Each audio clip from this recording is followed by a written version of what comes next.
What if every continent on Earth went to war? Imagine the United States, the world's most powerful military force, locked in a brutal struggle, not just with its rivals, but with every other continent. What would that look like? In this video, we dive into a terrifying scenario. North America, Europe, Asia, and beyond collide in an all-out battle for global dominance. The US, along with its North American allies, plays a decisive role, fighting wars on multiple fronts and harnessing cutting-edge military technologies to defend its territory and allies. Stay with us as we explore the alliances, secret strategies, and high-stakes maneuvers that could turn this hypothetical war into humanity's greatest crisis. There are 7 continents on the Earth today. Each varies dramatically in size, population, and geographic features, and boasts unique military, economic, and industrial capabilities. And these factors matter in war greatly. For instance, Africa, with its vast resources and 1.2 billion people, seems powerful on the surface. Nations like Egypt, Nigeria, and South Africa boast strong forces, but collectively, Africa's military power is fragmented and underdeveloped. In this scenario, Africa is a wild card, powerful and diverse, but lacking a crucial ingredient of unity, as its own ethnic, religious, cultural, and geographic diversity might work against it. This is the opposite problems of our friends down under in Oceania.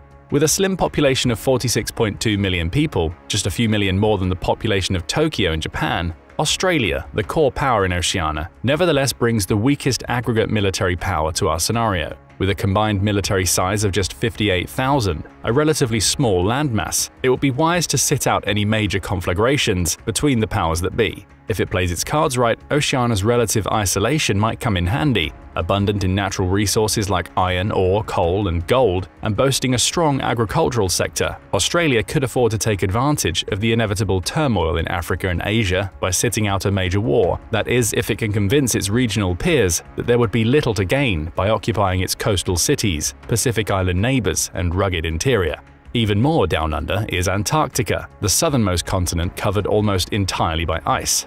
With no permanent human population, Antarctica is traditionally governed by international law and treaties designating the continent for peaceful scientific research. Traditionally, that implies the lack of any military presence. Of course, in our scenario, these treaties have all gone out the window, boasting 70% of the world's fresh water in the form of ice, vast, untapped reserves of minerals, including coal, iron ore, oil, and natural gas, and a southernmost location offering would-be conquerors the possibility of controlling southern sea routes, monitoring southern oceans, and potentially launching invasions into the global south. Antarctica could become a strategic hotspot. What's more, if it could just figure out a way to mobilize its resident population of 20 million penguins, not people, that is, Antarctica could mount a fierce amphibious campaign on a scale not seen since Planet of the Apes.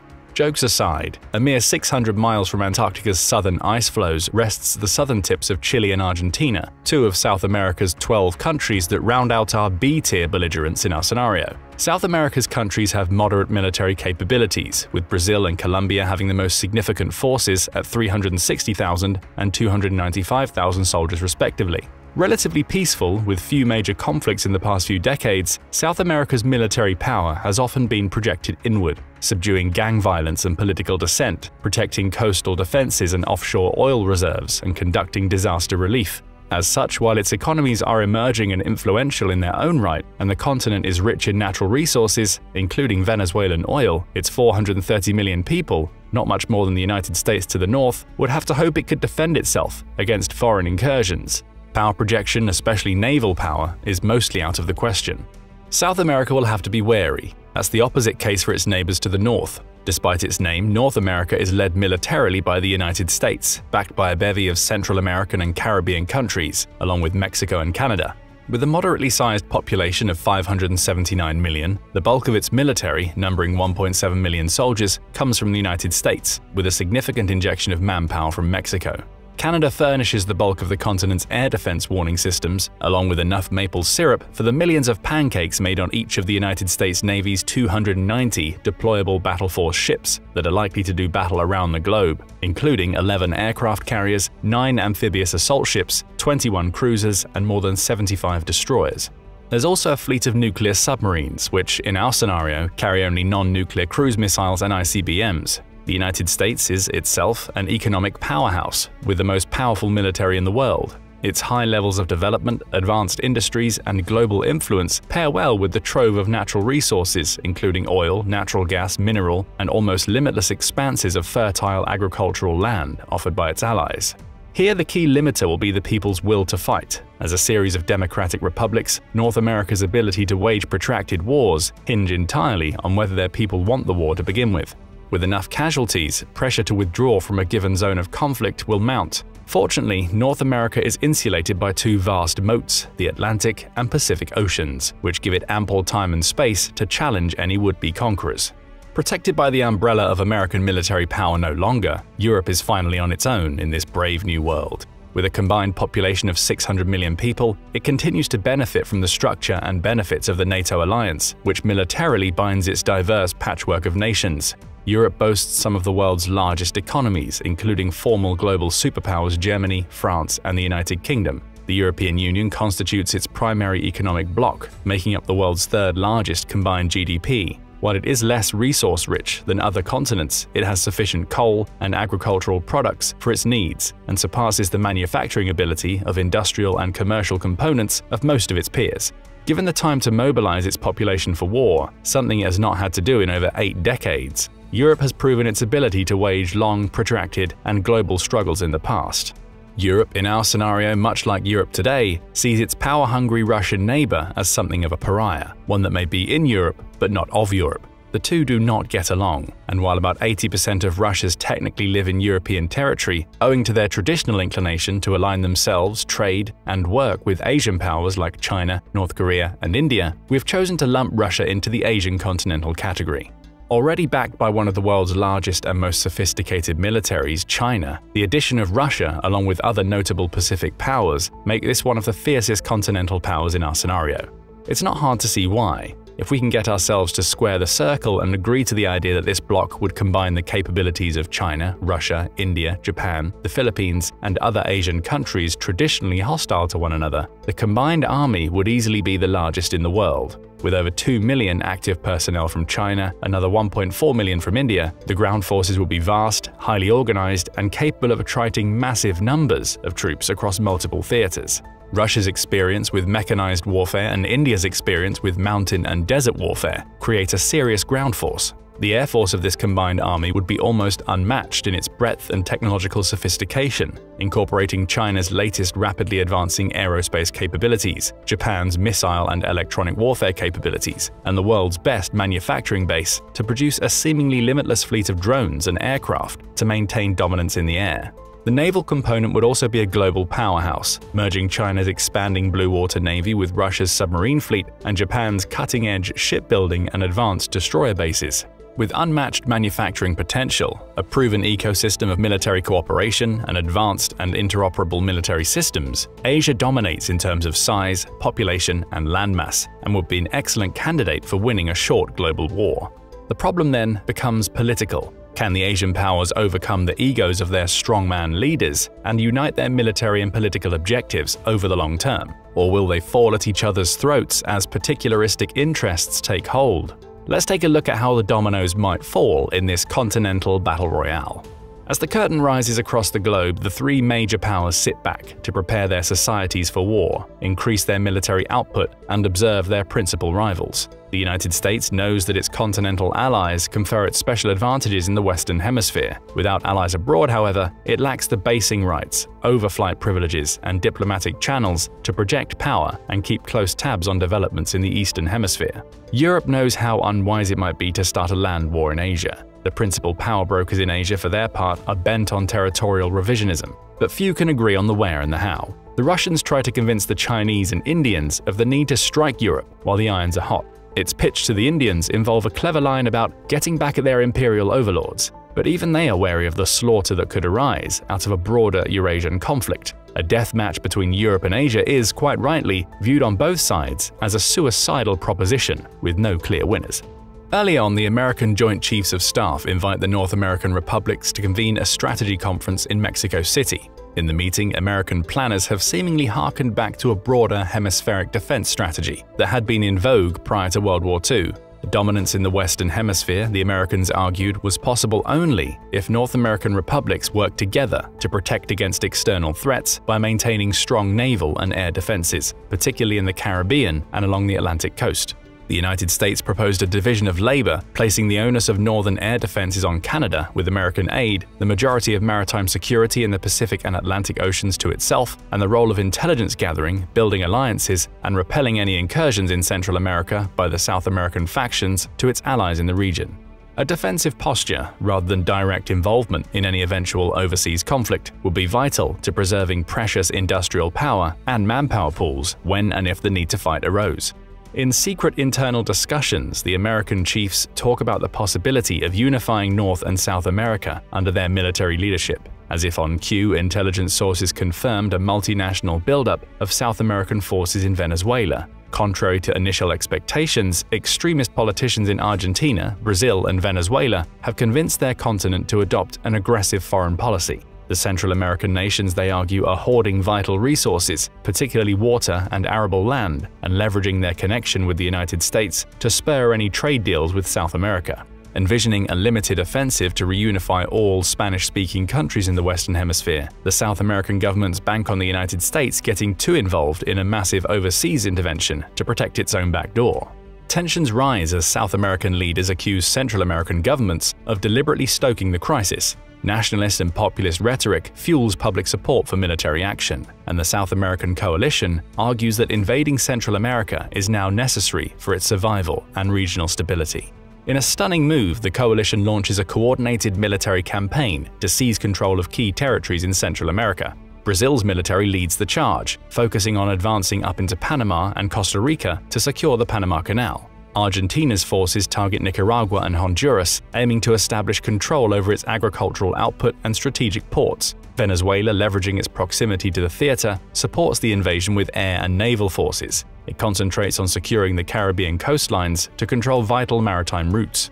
The coalition's stated objectives – to liberate Central America from corrupt governments, stabilize the region, and establish a new economic order where resources are shared equitably across the Americas – are part of an effort to portray the campaign as a necessary step to prevent the total subjugation and collapse of South America and ensure the long-term stability of the entire hemisphere. It's a short-term grab with long-term benefits if they can bite and hold the targeted territory. If the United States does intervene, they argue, South American guerrilla units can operate with impunity in the jungles, incurring a steady flow of casualties that will lead to a Vietnam-style end.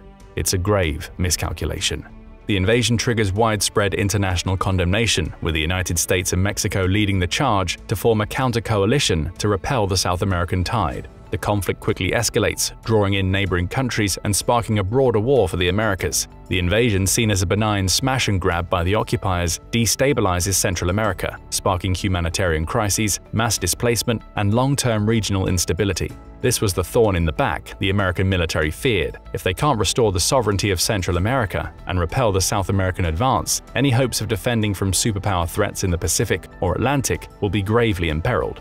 With South American forces pouring into Central America, the United States moves to halt the invasion and neutralize the South American threat. It quickly mobilizes its forces, deploying carrier strike groups to the Caribbean and Pacific coasts, cutting off South American supply lines, and using vastly superior air power to isolate their enemies in Central America. The air campaign is crippling. Wave after wave of precision strikes overcome what weak air defenses the South Americans could employ in short order, destroying command centers, logistics hubs, and crippling their ability to sustain the invasion. Mexico plays a crucial role in the fight by deploying a US-backed strike force to assist in the defense of Guatemala and Belize. Canadian forces, meanwhile, provide logistical, humanitarian, and intelligence support and work to stabilize the regions affected by the conflict. The US-led coordinated ground offensive sees Army and Marine units, supported by Mexican and Central American forces, surge south toward Panama, Costa Rica, and Nicaragua. Within a month, they have engaged and defeated the principal South American formations operating in the region in a series of decisive battles. Special operations forces are inserted into Argentina, Venezuela, and Colombia to disrupt South American command structures and assassinate key leaders. Their work leads to the rapid collapse of organized resistance. In the end, the counter-coalition wins back Central America by employing a combination of overwhelming firepower, technological superiority, and psychological warfare to demoralize and fragment the South American forces. As the campaign progresses, many South American troops facing supply shortages and constant bombardment begin to surrender or retreat. Following the defeat of the South American coalition, the balance of power in the Western Hemisphere shifts dramatically in favor of the United States and its allies. Key to subduing their South American adversaries was a controversial decision to take the fight to the heart of South America to ensure the threat was fully neutralized. Having already weakened the South American coalition by enforcing a strict naval blockade around key ports and coastal installations, a crippling cyber attack was aimed at disrupting South American communications and financial networks, exacerbating an economic crisis that now threatened to consume the region. It was the perfect moment to launch an amphibious assault on key coastal cities in Brazil, Argentina, and Venezuela. As North American forces fight their way into major South American capitals, the governments begin to surrender. One by one, the dominoes fall. In the final reckoning, the successful military campaign and reunification of the Americas leads to the emergence of a hemispheric superpower bloc, with the United States as the dominant force. This new entity, characterized by strong economic ties, military cooperation, and shared governance structures, significantly enhances the collective power of the Americas on the global stage. The US, having demonstrated its military and diplomatic capabilities, solidifies its position as the preeminent power of the Western Hemisphere, while the integrated South and Central American nations benefit from greater stability, security, and economic growth. The world watched as the Americas descended into chaos, Europe with a sense of horror, parts of Asia with a sense of reserved satisfaction. The Western Hemisphere, now a monolithic superpower bloc under North American dominance, fortified its borders and established control over the vast resources of South America. Yet across the Pacific, Asia has emerged as the juggernaut of the 21st century, an unparalleled force encompassing the might of China, India, Russia, Japan, and dozens of other nations, including, much to its glee, North Korea.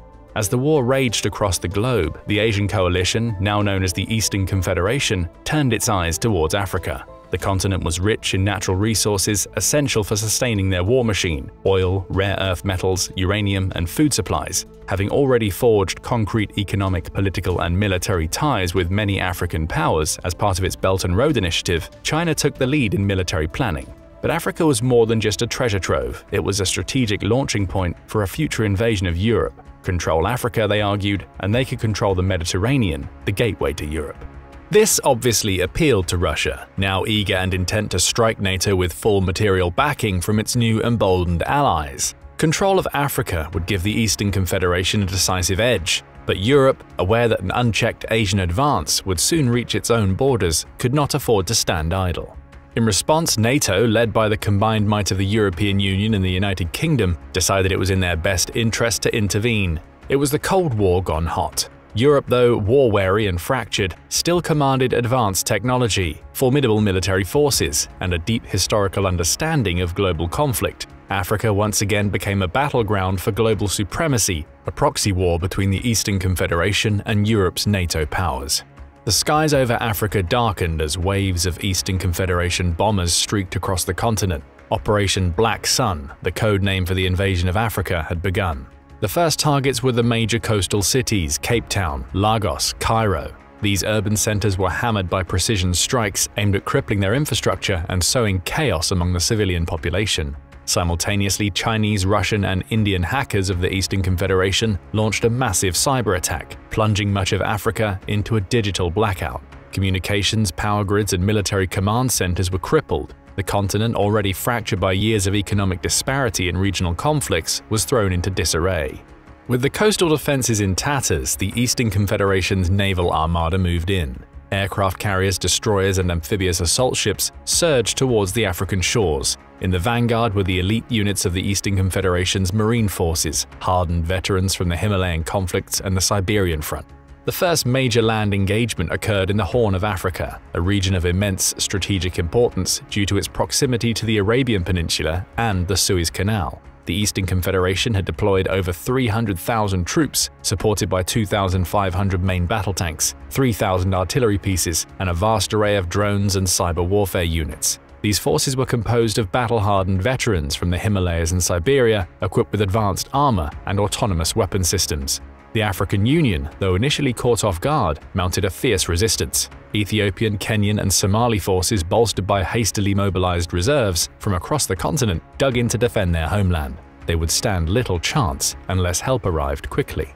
NATO, in response, mobilized a multinational force of 200,000 soldiers, including the British Army's armored divisions, German mechanized infantry, and French Foreign Legion units. The European forces were supported by cutting-edge technologies, including cyber warfare teams, electronic warfare units, and the latest in stealth drone technology. European air units, including elite squadrons from France, the United Kingdom, Germany, and Italy, deployed rapidly to Africa. The first major clashes occurred in the Mediterranean, where NATO's naval forces intercepted the Eastern Confederation's Armada. The skies above filled with the most advanced fighters of the era. F-35s and Eurofighters clashed with China's J-20s and Russia's Su-57s in brutal dogfights.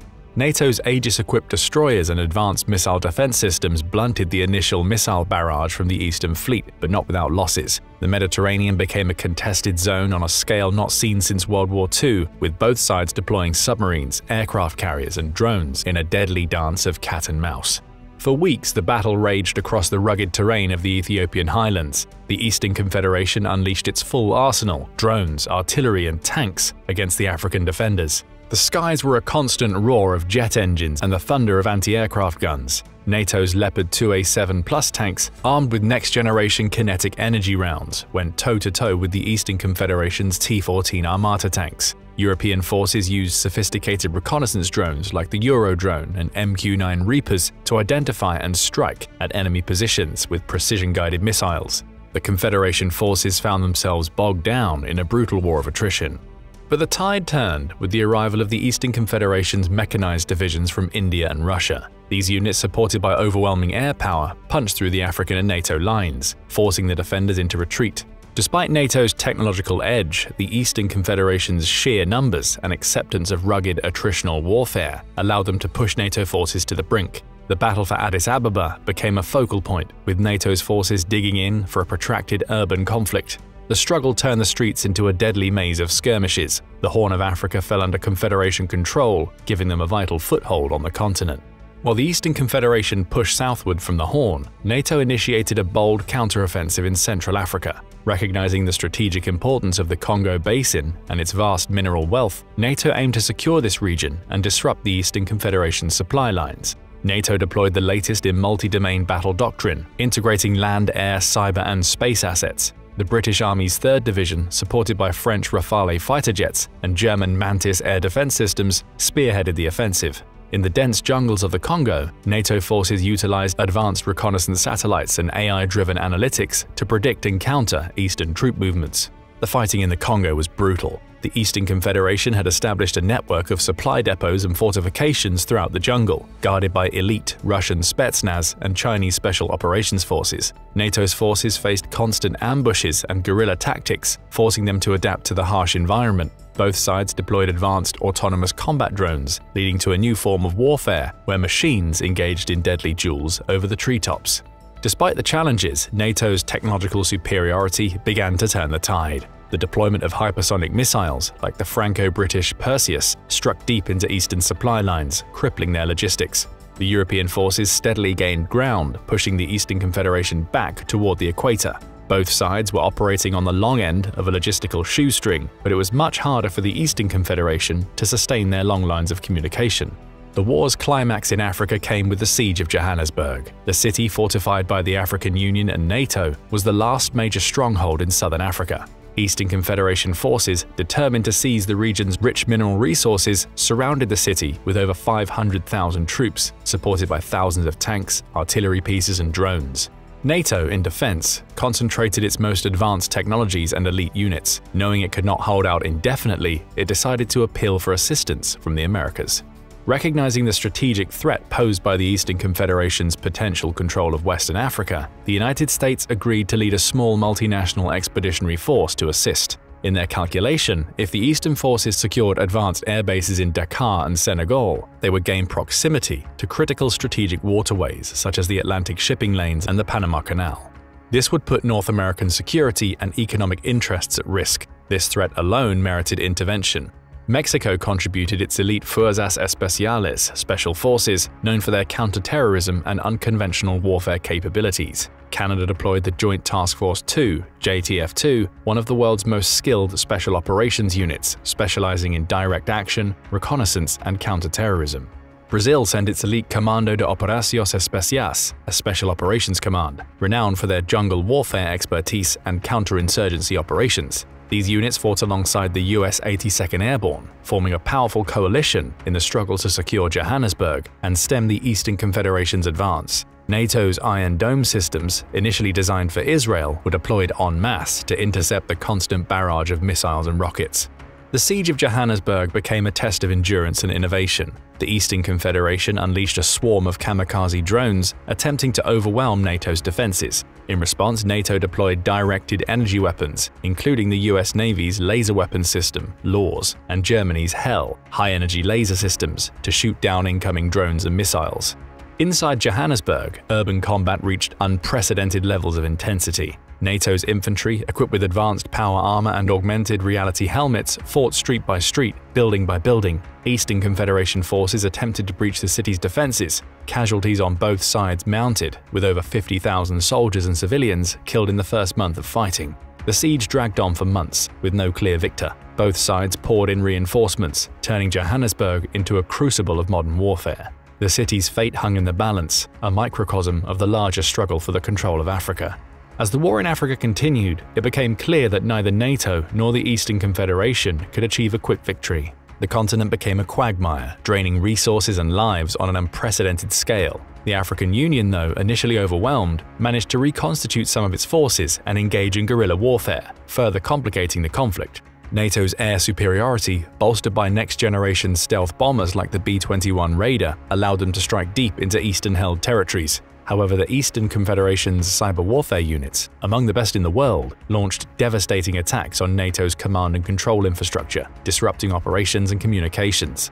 Both sides faced severe logistical challenges. The Eastern Confederation struggled to maintain its supply lines across the vast distances of Africa, while NATO faced the difficulties of operating far from its European heartland. The war devolved into a grinding battle of attrition, with each side suffering heavy losses. The war in Africa showed no signs of abating. The continent, once seen as a mere source of resources, had become the center of a global conflict that threatened to consume the world. NATO and the Eastern Confederation were locked in a deadly stalemate, neither able to deliver a decisive blow. As the conflict dragged on, the world watched in horror. The human cost was staggering, with millions of lives lost and entire cities reduced to rubble. The global economy, already in tatters, teetered on the edge of collapse. Environmental devastation spread as modern weaponry scarred the African landscape. Yet despite the destruction, the war continued. Both NATO and the Eastern Confederation were unwilling to back down, knowing that the stakes were nothing less than global dominance. Africa had become the proving ground for the most advanced technologies and the deadliest tactics of modern warfare, a crucible where the future of humanity would be decided. And still beyond Africa the war loomed. Europe, though scarred, remained defiant. Asia, though stretched thin, was relentless. The Western Hemisphere, a fortress unto itself, watched and waited. The world held its breath, knowing that the next phase of the conflict could erupt at any moment, turning the proxy war in Africa into a full-scale global cataclysm. As the battle for Africa raged on, the Eastern Confederation, led by Russia, China, and India, grew increasingly frustrated with the stalemate. Despite their successes on the African continent, NATO and its allies had managed to prevent a decisive Eastern victory. Russia, ever the master strategist, proposed a bold new plan to break the deadlock, open a second front in Europe. Convincing China, India, and a host of smaller regional powers, including a breakaway Turkish republic, to join the effort, the Eastern powers hatched a plan to pressure the West into withdrawing their forces from Africa by threatening their very homelands. But they needed more than just military might to achieve this goal. They needed a force that could ignite fear and chaos within the heart of Europe. Enter the Arabian insurgency, a coalition of militant groups that had seized control of major cities in Iraq, Syria, and Libya. Allied with Asia, they had already proven their ferocity by conducting a brutal occupation of the Sahel and Sahara regions, turning these vast deserts into strongholds of resistance and terror. Russia and China, recognizing the insurgency's potential as a disruptive force, struck a deal with the Arabian coalition. In exchange for complete control of the Sahara, the insurgents would spearhead the assault on Europe, framing the invasion as an existential and ideological war, a clash of civilizations between the Islamic world and the West. The Arabian coalition agreed to serve as the vanguard of the Eurasian invasion. With backing from Russian and Chinese superpowers, they prepared to launch a campaign that would echo the great invasions of history, a modern-day juggernaut aimed at the heart of Europe. The invasion of Europe began with a massive and coordinated assault on the continent's southern flank. The Arabian coalition, heavily armed with Russian and Chinese weaponry, launched simultaneous attacks on the Mediterranean coast, targeting key cities in Italy, Greece, and the Balkans. The insurgents, battle-hardened from their campaigns in the Middle East and North Africa, employed a mix of conventional and unconventional warfare. Thousands of small, fast attack boats swarmed European naval defenses in the Mediterranean, overwhelming them with sheer numbers. Meanwhile, waves of drones, many of them supplied by China and equipped with advanced AI targeting systems, rained down precision strikes on European military installations and critical infrastructure. In the skies, Russian-made Sukhoi and MiG fighters, piloted by Arabian coalition forces, engaged in dogfights with NATO jets, marking the opening salvos of the Second Front. On the ground, the Arabian coalition utilized a hybrid strategy of insurgency and direct assault. Special forces units infiltrated European cities, carrying out sabotage missions and assassinations to sow chaos and fear. At the same time, large mechanized columns, equipped with Chinese tanks and Russian artillery, pushed through the Balkans, advancing towards the heart of Europe. The European defenses, already stretched thin due to the ongoing conflict in Africa, struggled to contain the onslaught. The Mediterranean Sea once more became a battleground of strategic importance. NATO naval forces, now bolstered by 2 carrier strike groups from the United States, attempted to stem the tide of the Arabian coalition advance. However, the sheer ferocity of the assault caught them off guard. Swarms of missile boats, drone submarines, and fast attack craft, many disguised as civilian vessels, overwhelmed NATO's naval blockade. Amphibious landings on the shores of southern Italy and Greece marked the beginning of a brutal ground war. The Arabian coalition, motivated by religious zeal and equipped with modern weaponry, fought with an intensity that shocked European defenders. Cities like Athens, Naples, and Rome found themselves under siege as the Arabian forces pushed inland, capturing critical ports and airfields. In response, NATO scrambled to reinforce its southern defenses. European armies, including elite units from Germany's Bundeswehr and France's Foreign Legion, were redeployed from the African front to defend the homeland. The US also committed additional forces, including the 101st Airborne Division and Marine Expeditionary Units, to bolster the faltering defenses. But the scale of the invasion and the swiftness of the Arabian coalition's advance left Europe reeling. The Arabian coalition, now firmly entrenched in southern Europe, declared the invasion an ideological war against Western decadence and imperialism. Propaganda broadcasts beamed from captured cities and mobile transmitters, calling for an uprising among Europe's Muslim populations, urging them to join the fight against the infidels. This narrative, combined with the brutal efficiency of the invasion, sent shockwaves across the continent. In the Balkans, the coalition forces pushed toward the heart of Europe, with Sarajevo and Belgrade becoming key battlegrounds. The once impregnable defenses of Europe began to crumble under the relentless assault. Russian and Chinese advisors, embedded with the Arabian coalition, coordinated the attacks, ensuring that each victory was swiftly followed by another. In northern Africa, the situation grew even more desperate for NATO. The Arabian insurgency's control of the Sahel and Sahara regions allowed them to launch raids deep into NATO-controlled territories, disrupting supply lines and sowing chaos. The French and British forces, already stretched thin, found themselves fighting a two-front war, defending their homelands in Europe and holding the line in Africa. The climax of the invasion came with the Siege of Vienna, a city that had twice before in history been the gateway to Europe. The Arabian coalition, now swollen with reinforcements and supplies from their new Eurasian allies, encircled the city, launching a massive assault aimed at breaking the will of the European defenders. Vienna's defenders, a mix of Austrian, German, and other NATO forces, fought with desperate courage. The city's ancient fortifications were reinforced with modern defenses, including anti-aircraft systems, artillery, and entrenched infantry. But the coalition's forces, motivated by both ideology and the promise of victory, pressed on relentlessly. In the skies above Vienna, Russian and Chinese bombers operating from bases in the Sahara and the Middle East pounded the city's defenses. Cruise missiles launched from submarines in the Mediterranean struck at critical infrastructure, attempting to cut off the city's lifelines. On the ground, the Arabian coalition, using a combination of cyber warfare, psychological operations, and brute force, sought to break the spirit of the defenders. As NATO forces fought desperately to hold their ground in Europe, the realization that they could not win a two-front war became painfully clear. The decision was made to withdraw from Africa, a continent that had become a quagmire of conflict, draining resources and manpower. NATO's strategic retreat was a bitter pill to swallow, but it was necessary to secure the European homeland from the advancing Eastern Confederation. In the wake of NATO's withdrawal, the Eastern Confederation, led by Russia, China, and India, moved swiftly to consolidate its control over Africa. The continent, rich in natural resources, became the lifeblood of the Eastern war machine. The vast oil fields of Nigeria, the mineral wealth of the Congo, the agricultural output of East Africa were all seized, fueling the Confederation's war efforts. The extraction of these resources was brutal and efficient, with entire African populations conscripted into forced labor and military service. Millions perished, but the Eastern Confederation, with its billion-strong population, absorbed the losses with chilling indifference. Africa, once a battleground, was now a fortress, a vast, resource-rich territory feeding the Eastern war machine. The Confederation's armies, swollen with conscripts, were now turning their attention to Europe, where NATO defenses were stretched thin along a battle-torn front line running from Austria to Scandinavia. With Africa firmly in their grasp, the Eastern Confederation's leaders looked southwards, toward the icy wastes of Antarctica. The continent, long considered a neutral scientific preserve, now represented a new frontier in the global war. The Eastern powers, led by China, India, and Japan, began to quietly establish a presence on the continent, sending scientists, engineers, and special forces operators under the guise of research. However, the true aim was to militarize Antarctica, securing its untapped resources and using it as a staging ground for disinformation and propaganda campaigns aimed at destabilizing the Americas. Over 5,000 personnel, including scientists, engineers, and military advisors, were deployed to Antarctica. These teams established bases on the continent equipped with cutting-edge technology to explore the potential for mining rare earth minerals, oil, and gas beneath the ice. Satellite imagery and advanced sonar systems were employed to map the continent's resources in detail, while fortified underground bunkers were constructed to protect against the harsh environment.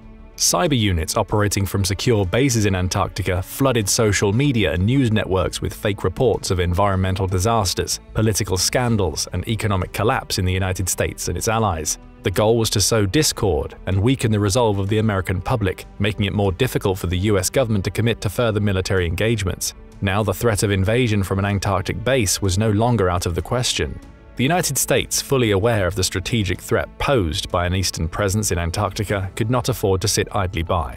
The Pentagon, in consultation with its allies in Canada and Mexico, decided to take decisive action. The US would not only join the race to militarize Antarctica, but also throw its full military weight behind the beleaguered NATO forces in Europe. The US quickly deployed a joint task force of 10,000 troops, including Marines, Army engineers, and Air Force personnel, to Antarctica. These forces established forward operating bases along the continent's coast, equipped with advanced radar systems, anti-aircraft defenses, and missile batteries. The US Navy, including several nuclear-powered submarines and icebreakers, patrolled the surrounding waters, ensuring that the Eastern Confederation could not expand its influence uncontested. In parallel with its military efforts, the US began its own exploration of Antarctica's resources. American engineers, working with Canadian and Mexican counterparts, deployed advanced drilling rigs and autonomous mining equipment to tap the continent's potential wealth. The goal was not only to deny these resources to the Eastern Confederation, but also to secure them for the Western Alliance's war effort. The US countered the Eastern disinformation campaign with its own propaganda efforts. American and Allied cyber units launched a series of counterattacks, flooding Eastern-controlled media with reports of humanitarian disasters and economic failures in the Eastern Bloc. Additionally, satellite broadcasts from the US were beamed directly into Eastern-occupied territories in Africa and Europe, encouraging resistance and undermining the morale of enemy troops. As the conflict in Antarctica escalated, the situation in Europe grew increasingly dire. NATO's industrial and manufacturing capacities were flagging under the strain of prolonged war, and the Eastern Confederation's relentless advance was beginning to breach Europe's fragile defenses. The front line, stretching from Austria through the Balkans and up to Scandinavia, was a scene of constant brutal combat. The Eastern forces, bolstered by African conscripts and fueled by a seemingly endless supply of resources, pushed relentlessly against the NATO lines. Over 500,000 US troops were deployed to Europe. These forces were accompanied by Canadian and Mexican contingents. The combined force represented the largest transatlantic military deployment in history. The US brought with it the latest in military technology, including hypersonic missiles, railguns, and directed energy weapons. It had had enough time to build up its stockpiles following the Great War for Central America. F-35s and B-21 Raider bombers flew constant sorties, providing air superiority and delivering precision strikes against Eastern supply lines and command centers. The US Navy's carrier strike groups stationed in the Mediterranean and the North Sea launched continuous airstrikes to support ground operations. To sustain the massive war effort, the US and its allies established an intricate network of supply chains across the Atlantic. Convoys of ships and aircraft transported everything from ammunition and fuel to food and medical supplies, ensuring that NATO forces remained combat ready. Following a pattern from World War II, advanced logistics hubs were once again established in Iceland, the UK, and the Azores to facilitate rapid resupply and reinforcement. Recognizing the importance of information dominance, the US deployed specialized cyber units to disrupt Eastern communications and command systems. These units launched coordinated cyber attacks against Eastern satellites, radar systems, and battlefield networks, degrading the enemy's ability to coordinate large-scale operations. With the arrival of US reinforcements, the tide of battle in Europe began to shift. The NATO front, once on the verge of collapse, now held firm against the Eastern onslaught.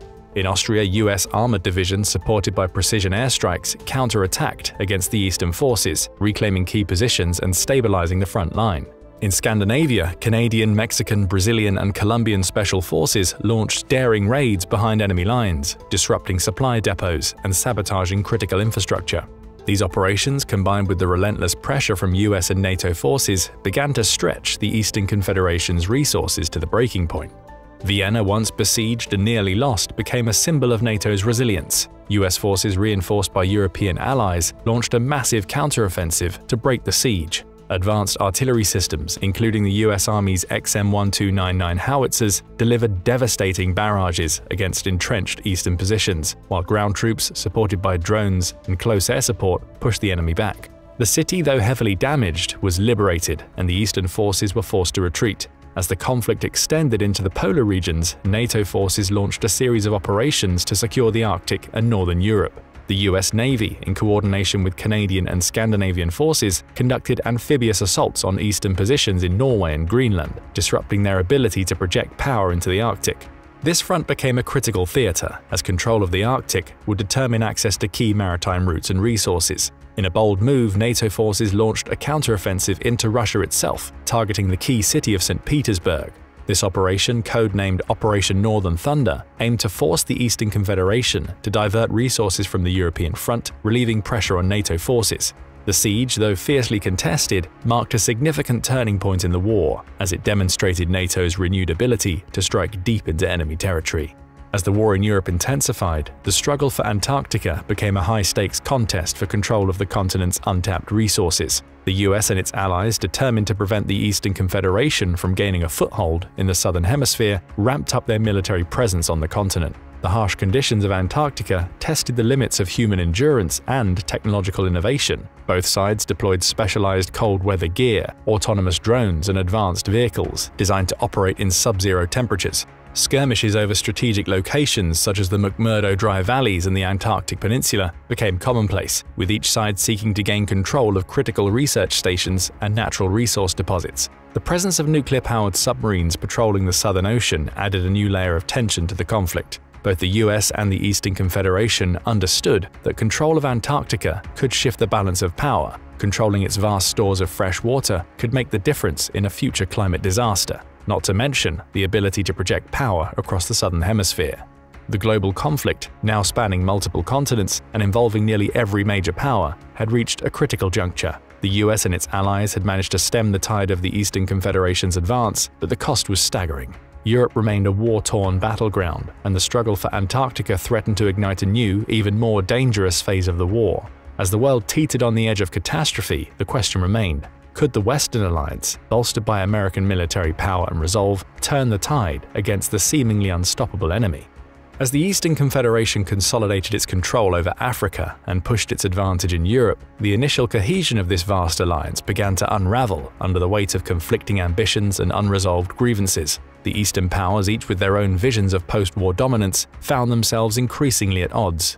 China, having provided the bulk of the military strategy and resources for the conquest of Africa and the Indo-Pacific, sought to establish a lasting hegemony over these regions. Beijing's leadership was determined to leverage their newfound control to secure exclusive economic and strategic advantages, effectively seeking to redraw global power maps in their favor. Russia, however, harbored its own ambitions. The Kremlin envisioned an expansion into Eastern Europe, aiming to reassert its influence over former Soviet territories and create a buffer zone against potential Western resurgence. Moscow's leaders were resolute in carving out a sphere of control that extended from the Baltics to the Black Sea. Already on the cusp of achieving this goal, it depended on its allies to bring this vision across the line.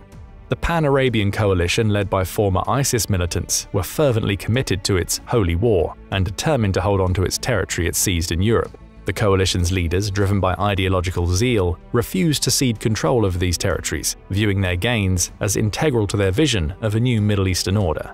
Meanwhile, North Korea entertained bizarre fantasies of launching a surprise attack on US bases in Hawaii. Isolated from historical context and insulated by its own propaganda, Pyongyang's leadership was largely unaware of the practicalities and dangers of such a campaign, having underestimated the United States' military capabilities and past experiences in the Pacific. India, with its own strategic concerns, sought to assert control over regions within the Pan-Arabian coalition it deemed crucial for its internal security. This included Pakistan and Afghanistan, areas of deep historical and strategic significance for New Delhi, which viewed control over these regions as essential to maintaining regional stability and influence. The lack of a unified vision led to an escalation of tensions within the Eastern Confederation. The coalition's leaders, unable to reconcile their conflicting goals, began to openly fracture. Diplomatic efforts to forge a consensus collapsed as China, Russia, and India each pursued their own interests at the expense of the alliance's cohesion. The European powers could hardly believe their fortune. As disagreements grew, so did internal strife. In Africa, insurgencies erupted among the oppressed populations, spurred by the brutal occupation and conscription policies of the Eastern forces. Resistance movements gained momentum, destabilizing the region and stretching the Eastern Confederation's military resources even thinner.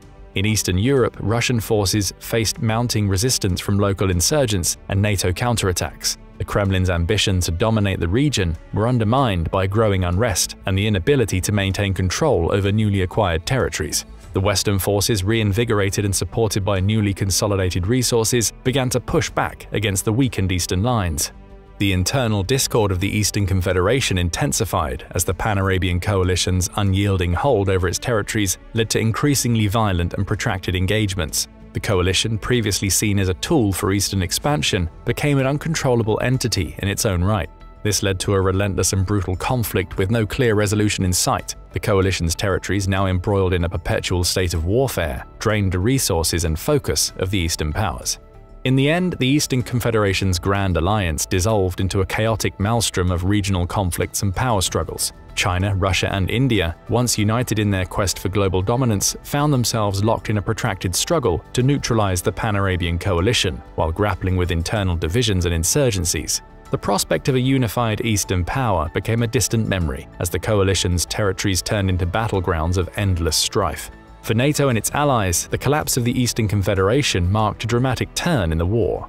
With the Eastern powers embroiled in civil conflict and the Pan-Arabian coalition locked in a never-ending war of attrition, the Western alliance seized the opportunity to consolidate control of Europe. Rebuilding and fortifying their positions, NATO forces gradually reasserted their dominance across the continent.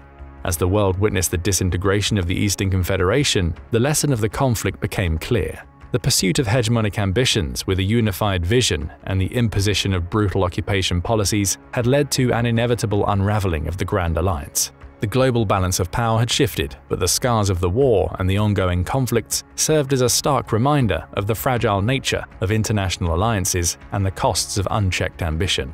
As the global struggle continued, the focus of Western policymakers shifted from the fractured Eastern Confederation to a new strategic front, the Indo-Pacific. The decision to secure bases in Australia was made with the aim of establishing a strong foothold in the region, preparing for any potential resurgence of Eastern power.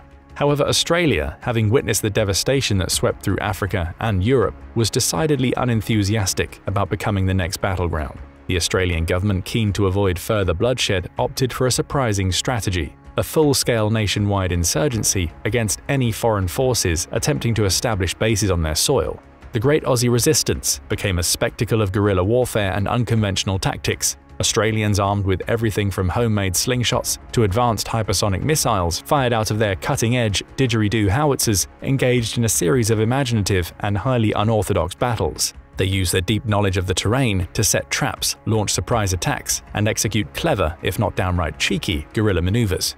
The Australian outback, previously thought to be a desolate and uninhabitable wasteland, turned into a series of elaborate, camouflaged bunkers and secret tunnels. The locals made creative use of their environment, turning kangaroo pens into defensive strongholds and using dingoes to sow chaos among the enemy lines. In one memorable episode, an Australian engineer rigged up a system of giant catapults to hurl large boulders at invading forces, causing mayhem and confusion. The insurgency quickly became a media sensation, with Australian ingenuity and resilience captivating global audiences. The so-called Aussie effect became the talk of the world, with viral videos of kangaroo-assisted ambushes and inventive booby traps flooding social media. These antics, though disruptive, had a profound impact on the foreign forces trying to establish a foothold in Australia. In the face of such spirited resistance, Europe and North America found their efforts to secure Australian bases increasingly frustrating. The conflict turned into a drawn-out affair, with prolonged stalemates and little progress. The Australian insurgency's unexpected success in holding off the foreign forces forced the Western powers to reconsider their strategy. Eventually, the situation in Australia reached a peculiar but familiar resolution. Faced with mounting casualties, dwindling resources, and a public increasingly disillusioned with the endless conflict, Western powers decided to negotiate a peace settlement with Australia. The terms were unusual but straightforward. Australia would retain its sovereignty and avoid becoming a strategic base for foreign powers in exchange for a substantial aid package and a promise of non-interference in their internal affairs. The Pyrrhic struggle had reached its ironic end. After a decade of war, the Western powers had not only witnessed their fortunes suddenly shift as the Eastern Confederation consumed itself, despite their significant military and economic resources, they then found themselves unable to overcome the stubborn and innovative resistance of Australia. The final act of this global drama was not one of outright victory, but of grudging respect for the tenacity and creativity of the Australian people. In the aftermath, the world looked on with a mix of relief and bemusement. The struggle for global dominance had left scars and lessons in its wake. The Eastern Confederation had fractured into chaos, and the West had managed to secure a tenuous peace. Australia, against all odds, emerged as a symbol of resistance and resilience. The ultimate winner in this grand, absurd theater of global conflict was not a single nation or a bloc, but rather the notion that even in the face of overwhelming odds, ingenuity and determination could carve out a surprising and enduring victory. The world, now battered but wiser, began the slow process of recovery and reconciliation, forever changed by the epic saga of continental proportions. Now go and check out Every Ongoing War Exposed, or click this other video instead.